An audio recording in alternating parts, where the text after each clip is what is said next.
Bem-vindos à nossa análise de hoje. Vamos mergulhar na história de Cubatão, uma cidade assim conhecida por um passado ambiental bem chocante, né? É verdade. Nos anos 80, ela ganhou um apelido bem pesado da ONU. Vale da Morte, o lugar mais poluído do mundo. Exato. Mas aí, olha que interessante. Na Eco 92, pouco tempo depois, foi mostrada como um exemplo de recuperação ambiental. Como isso aconteceu? E o que essa história toda ensina pra gente hoje? Essa jornada de Cubatão é cheia de contrastes, né? E lições importantes. A gente vai revisitar aqui a crise de poluição industrial, que foi, assim, quase destrutiva para a cidade. Entender os esforços gigantescos de recuperação que trouxeram esse reconhecimento internacional. Isso. E talvez o mais importante, investigar os desafios socioambientais que ainda existem por lá. São coisas complexas, sabe? Ligadas a resíduos, saneamento, moradia em áreas de risco. Para essa conversa, a gente tem um material bem diverso, né? Tem desde pesquisa acadêmica, com estatística e tudo, medindo o impacto das leis de controle da poluição. Sim, um estudo econométrico bem interessante. E também artigos técnicos mais práticos sobre lixo flutuando nos manguezais, sobre a falta de saneamento em bairros muito populosos. E até um estudo sobre aquele programa enorme de recuperação urbana que teve nas encostas da Serra do Mar. Exatamente. Então, o nosso objetivo aqui é tentar entender como Cubatão conseguiu reverter aquele cenário extremo de poluição. O que a gente aprendeu com isso? E quais desafios ainda estão lá hoje, conectando a serrança industrial com a busca por uma cidade mais sustentável, mais justa para quem vive lá agora. Certo? Perfeito. Bom, vamos começar então pela parte mais, digamos, sombria, a crise. É difícil até de imaginar uma cidade ser chamada de Vale da Morte pela ONU. Como se chegou a esse ponto? Olha, foi um processo muito rápido e sem planejamento nenhum. Começou lá nos anos 50, mais ou menos. A localização de Cubatão era vista como perfeita para a indústria. Perto de São Paulo, né? Um mercado consumidor enorme. E do Porto de Santos, para escoar a produção. Isso foi um imã para indústrias pesadas. Chegou a refinaria Presidente Bernardes, a RPBC, em 55. A siderúrgica Cosipa, em 63. E muitas outras, químicas, de fertilizantes, um polo industrial completo. E essa industrialização toda veio com aquela mentalidade bem da época, né, de desenvolvimento a qualquer custo. Pelo que as fontes indicam, a questão ambiental nem passava pela cabeça. Exato. Era a lógica do momento, sabe? Foco total no crescimento econômico, na tal segurança nacional e desenvolvimento. Só que o preço ambiental foi, assim, brutal. A poluição do ar, por exemplo, os relatos são assustadores. Era visível. Tinha cheiro, tinha cor. No comecinho dos anos 80, a CETESB, que é a Agência Ambiental de São Paulo, estimava umas 30 mil toneladas de poluentes sendo jogadas no ar todo mês.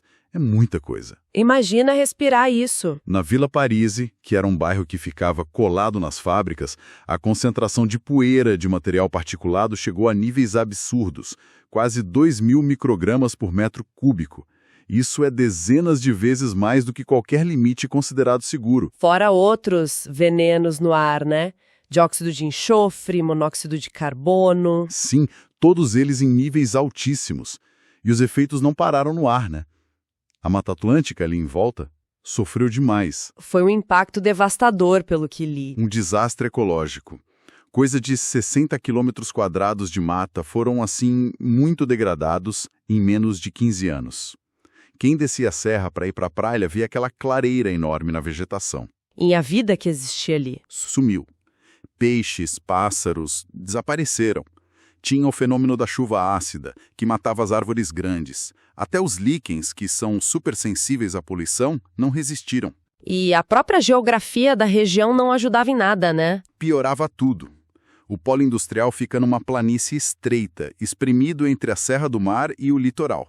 Isso dificulta muito a dispersão natural dos poluentes. Então o veneno ficava concentrado ali. Exato. ficava preso ali embaixo e subia pelas encostas da serra, atingindo a vegetação e também as comunidades que começavam a se instalar por ali, fugindo dos aluguéis caros ou buscando trabalho. E não era só o ar e a mata, a água e o solo também foram muito contaminados. Certo, fala-se em milhões de toneladas de resíduos industriais jogados fora de qualquer jeito.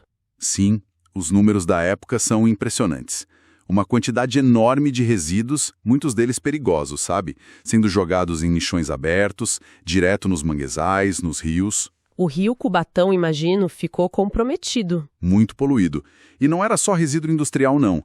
O lixo comum da cidade, até lixo hospitalar, também não tinha um descarte correto. Era, assim, uma contaminação geral. E o impacto mais trágico, claro, foi na saúde das pessoas.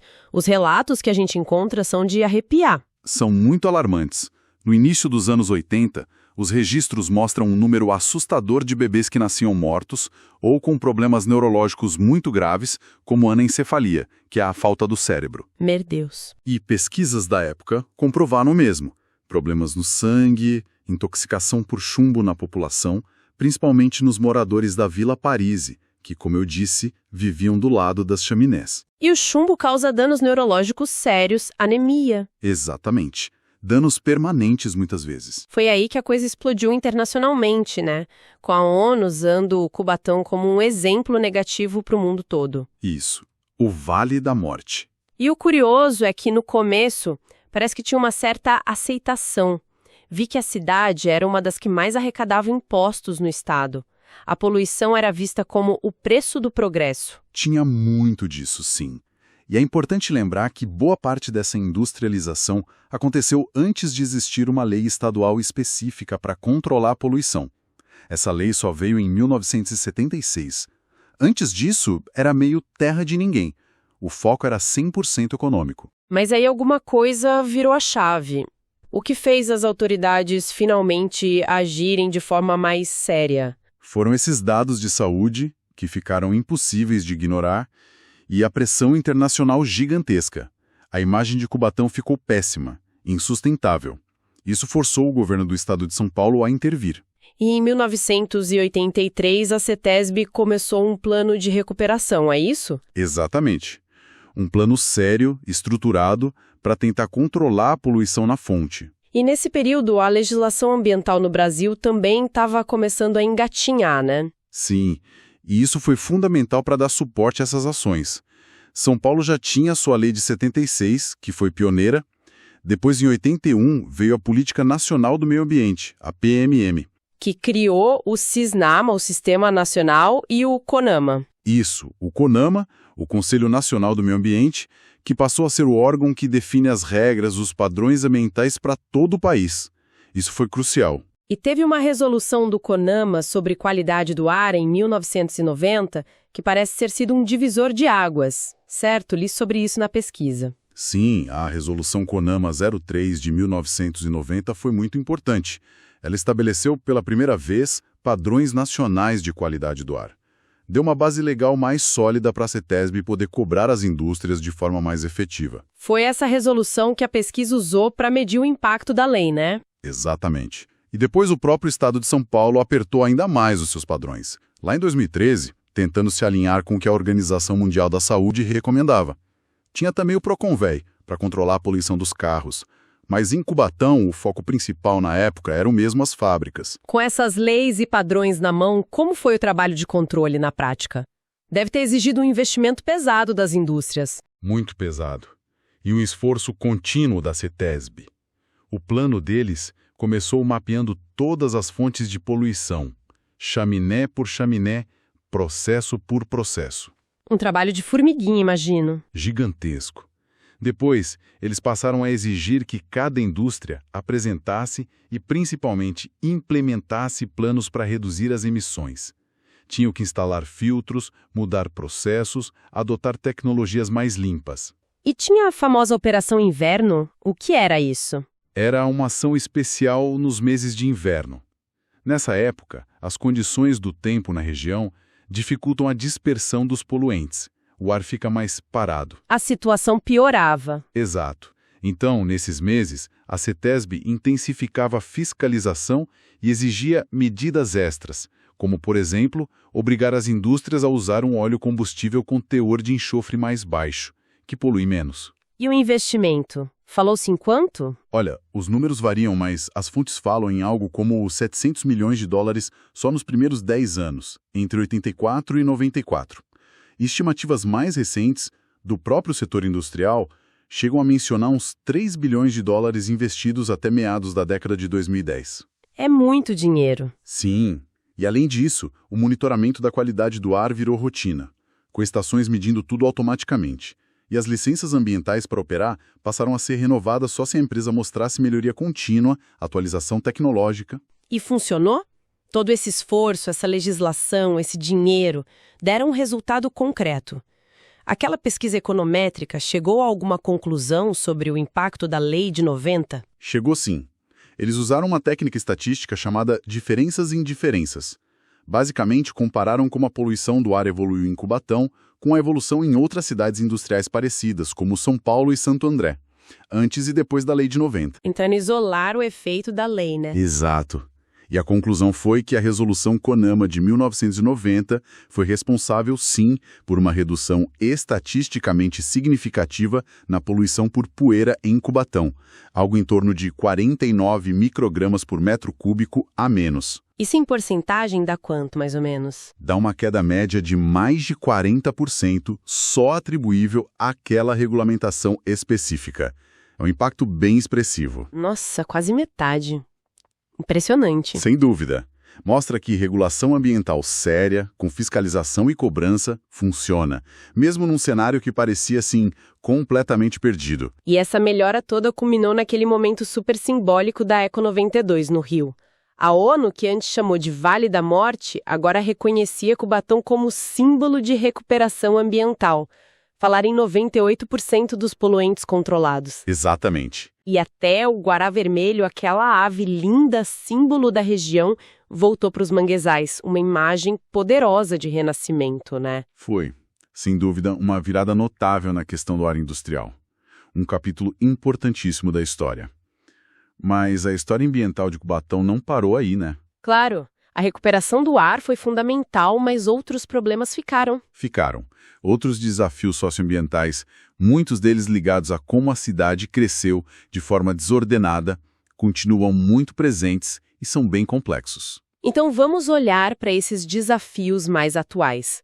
Um deles, que as fontes mencionam, é a gestão do lixo, principalmente o que vai parar nos manguezais, como lá no Rio Casqueiro. Exato. O manguezal é um ecossistema riquíssimo, sabe? Fundamental para a vida marinha, protege a costa. Mas em Cubatão, como em muitas cidades costeiras, ele sofre muito com o lixo que chega flutuando, plástico principalmente. Lixo que vem da cidade, né? Vem da cidade, descartado de forma errada, chega pelos rios, pelos canais.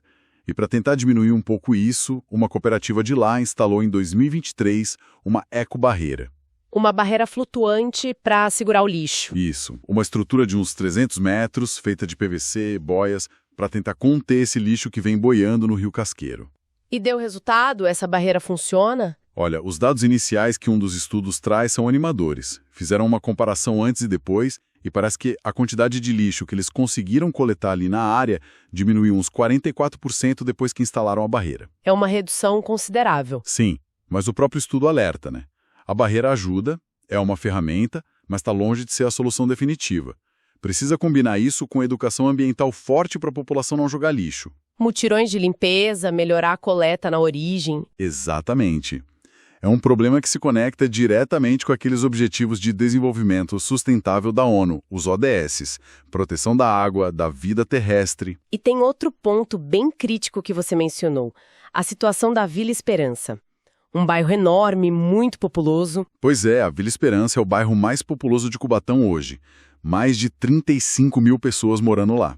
E ele cresceu a partir dos anos 70, como uma ocupação irregular, em cima de uma área de mangue. Que legalmente é uma área de preservação permanente, uma APP. Exatamente. Muita gente foi para lá buscando morar perto das indústrias, né? O grande problema hoje é a infraestrutura básica, que ainda é muito precária, principalmente o saneamento. O que significa essa falta de saneamento no dia a dia das pessoas? Significa esgoto correndo a céu aberto em muitas ruas porque as casas não estão ligadas na rede.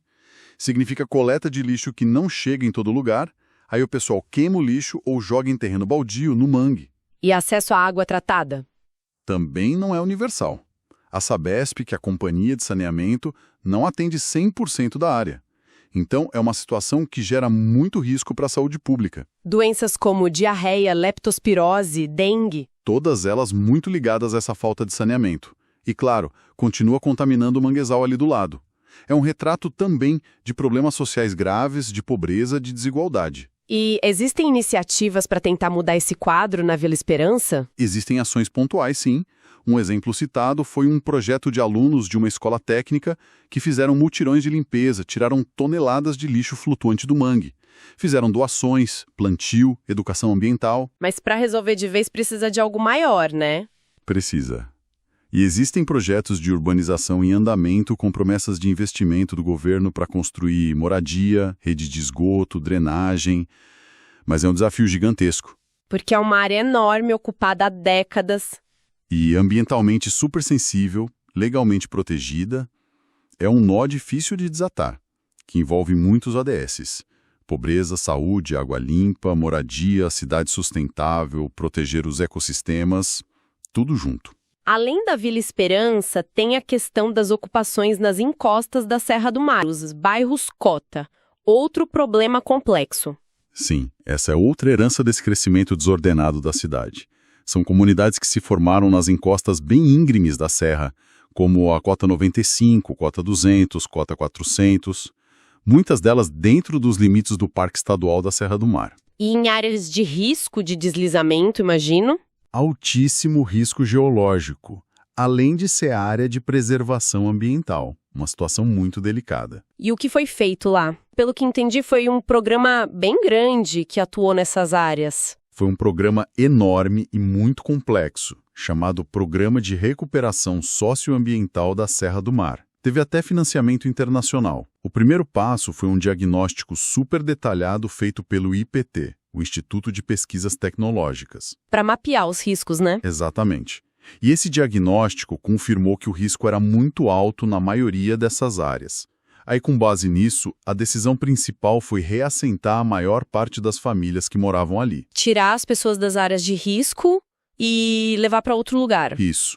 E reurbanizar, ou seja, levar a infraestrutura e melhorar as condições só em algumas áreas menores, consideradas mais seguras e passíveis de consolidação, como uma parte da Cota 200, por exemplo. Quantas famílias foram reassentadas? Os números que as fontes trazem falam em cerca de 5.300 famílias removidas das áreas de maior risco, como Cota 400, 500, Água Fria, Pilões. E elas foram para conjuntos habitacionais novos, construídos em áreas seguras na parte baixa da cidade. E esses conjuntos eram melhores? A ideia, pelo menos no projeto, foi tentar fazer algo diferente dos conjuntões antigos. Pensaram em criar bairros mesmo, com comércio, serviços, espaços públicos, diferentes tipos de moradia, casas, prédios baixos, para ter mais vida urbana ali. E as famílias que ficaram nas cotas? Umas 2.500, você disse? Isso, cerca de 2.500 famílias que moravam em partes das cotas 95, 100 e 200 que foram consideradas aptas a permanecer. Essas áreas receberam obras grandes de infraestrutura. Esgoto, água, drenagem. O risco de deslizamento e também espaços públicos, equipamentos para a comunidade. A ideia era consolidar essas áreas. E as áreas de onde as pessoas saíram, nas encostas? O que aconteceu com elas? Foram recuperadas ambientalmente? Esse é o plano. Essas áreas desocupadas devem passar por um processo de revegetação, de recuperação ambiental, com plantio de espécies nativas da Mata Atlântica, para tentar restaurar a floresta e proteger o parque. Então foi uma abordagem que tentou juntar tudo, a parte física, urbana, a recuperação ambiental, a questão da posse da terra onde era possível regularizar e o trabalho social com as famílias. Sim, a proposta era ser um programa integrado, buscando a participação das pessoas nas decisões. É um modelo interessante, embora sempre muito desafiador na prática. Olhando para essa trajetória toda, de ponta a ponta, fica muito claro que a história de Cubatão é, assim, uma lição e tanto, né? Mostra os perigos enormes de um desenvolvimento industrial sem controle. Sem dúvida. O Vale da Morte não foi à toa. Mas mostra também uma capacidade incrível de recuperação ambiental quando existe decisão política, investimento, ação coordenada, fiscalização. A melhora na qualidade do ar é a prova disso. Foi um caso de sucesso nesse aspecto, reconhecido mundialmente. Mas como a gente viu, fica muito evidente também que os desafios não sumiram.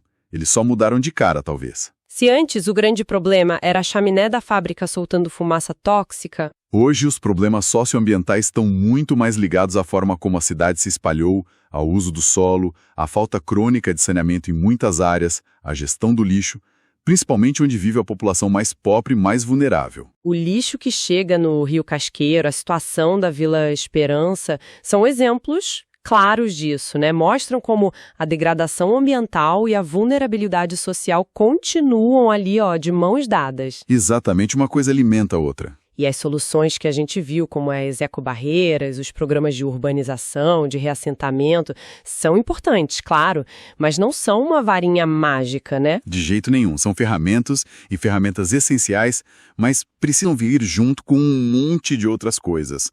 Educação ambiental contínua, participação de verdade da comunidade nas decisões que afetam a vida delas. E políticas públicas mais amplas, que ataquem as causas da pobreza, da falta de moradia digna, que muitas vezes empurram as pessoas para essas áreas de risco ou ambientalmente sensíveis. Esse é o grande X da questão que um dos estudos até aponta: como conciliar na prática a proteção do meio ambiente, que é fundamental, com o direito básico das pessoas a ter um lugar para morar, a ter acesso à cidade. É um equilíbrio muito difícil de achar. E a nossa análise aqui tentou justamente fazer isso. Costurar essas diferentes fontes, né?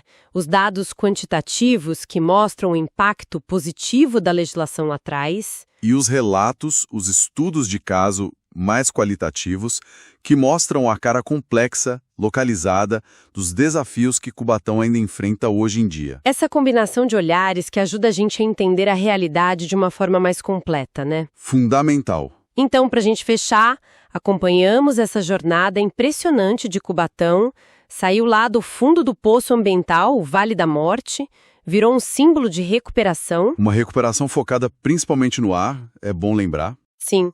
E hoje lida com novas e talvez até mais complexas questões socioambientais, onde a urbanização rápida, a desigualdade, o legado desse passado industrial ainda pesam muito.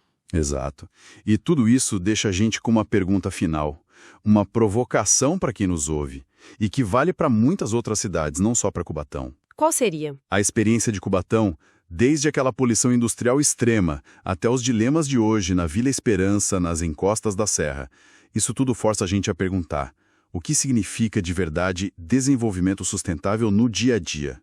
Especialmente em cidades que carregam um histórico ambiental tão pesado e onde a desigualdade social e o crescimento informal são tão marcantes. Como integrar de forma duradoura a recuperação do meio ambiente com a inclusão social, com o direito de todos os moradores a ter uma vida digna na cidade? É a pergunta de milhões, né? Não tem resposta fácil. Mas a história de Cubatão, com seus altos e baixos, nos obriga a continuar buscando essas respostas, esses caminhos. É a pergunta de milhões, né? Não tem resposta fácil, mas a história de Cubatão, com seus altos e baixos, nos obriga a continuar buscando essas respostas, esses caminhos.